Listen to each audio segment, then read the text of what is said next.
Push, push, get after it, fellas. Nice. Good job. Let's go, let's go. Come on.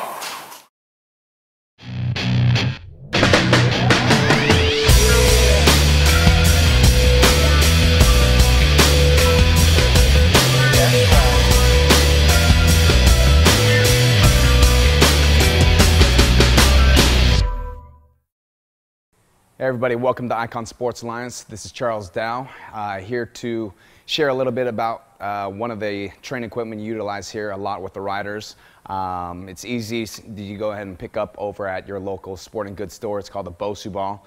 The reason why we go ahead and utilize that and implement it into our training program is it recreates an unstable environment and fires that nervous system, forces you to work on your balance and proprioceptiveness. So just like when you're on the bike, you're constantly, going through different types of dirt and balancing yourself and different positions on the bike, it reenacts that same type of movement. So we go ahead and come in here, implement that within the training, and then directly relates over to when you're racing on that dirt bike. So they're pretty cheap, pretty inexpensive, and there's so many different exercises you can go ahead and use. So it's a great investment, typically about $100 or so, and doing from upper body, core strength, leg strength, so all that stuff. So it's a great investment on your part. We're gonna go ahead and go over a couple of the exercises today as far as how to utilize the Bosu within your training regimen. On the ground here, we have black side up, blue side down. We're gonna work on stability training today. First, the ones you wanna go ahead and do, hop up on the Bosu. We're gonna do some squats. So just like so. If you have a problem with ankles and whatnot, just go ahead and choose one side, nice and smooth. Be careful, balance, base, knees bent, okay?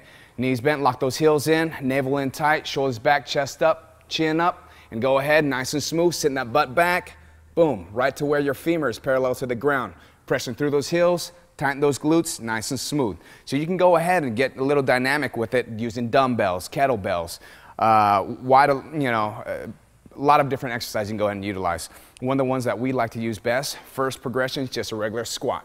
Okay, nice and smooth, pressing through those glutes, nice and easy warming up.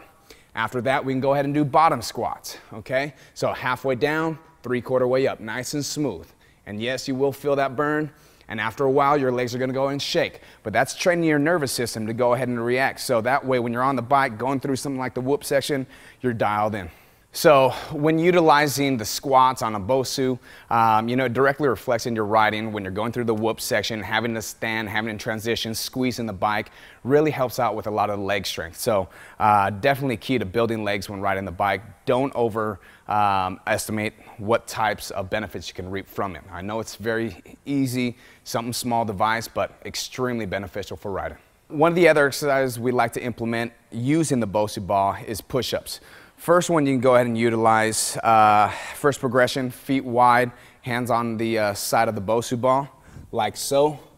Chin up, navel tight, and make sure when you're doing your push-up, your hips are coming down at the same time. Navel tight, pressing through, squeezing with the tris. Nice and smooth coming back, squeeze between the shoulder blades, press through the tris, squeeze that chest. Nice and smooth. Okay, so notice my feet are wide. The closer in you bring them, the less stability you have. So the more it's gonna tax that nervous system, okay? So nice and smooth coming down and nice and smooth. Next progression would go ahead and be feet wide, but every time you're coming down, you're rotating, okay? Get the anterior delt, rear delt, traps, the whole nine. Next level progression, bringing them feet together, makes it that much more difficult. One of the other exercises we can go ahead and implement in your training program is flipping the Bosu blue side up, black flat part down, starting on the sides, 3-step cutting drill. And we're gonna go ahead and work some agility work, ankle stability, hip stability, knee stability, as well as getting your heart rate up as well. So the best way that translates into moto is being able to stick a foot out, if it gets cut in a rut, just leg strength, gripping your bike, all that good stuff. So start off, whatever leg is on the inside closer to the Bosu, that's the leg that starts up, and you're gonna drive off to that same direction. So it's 1, 2, 3, stay low, 1, 2, 3. You wanna make sure to hold, stabilize, decelerate, and then drive off. Boom, boom, boom. Boom, boom, boom. If you stay low, the better, the faster, the harder, the better as well. So just like so, there you have it. Yeah, we like to incorporate that into a lot of our circuits. So about 60 seconds, nonstop, high intensity. in collaboration with a bunch of your other strength training would be fantastic. Probably about 3 rounds or so, incorporating it just to get the heart rate up, work some stability training as well. So at the end of the day, utilizing a Bosu ball, incorporating it in your training program, essential, it's vital, very inexpensive, $100. It's a great investment. Do it just to change it up and, you know, go ahead and enjoy the benefits from incorporating it within your training program.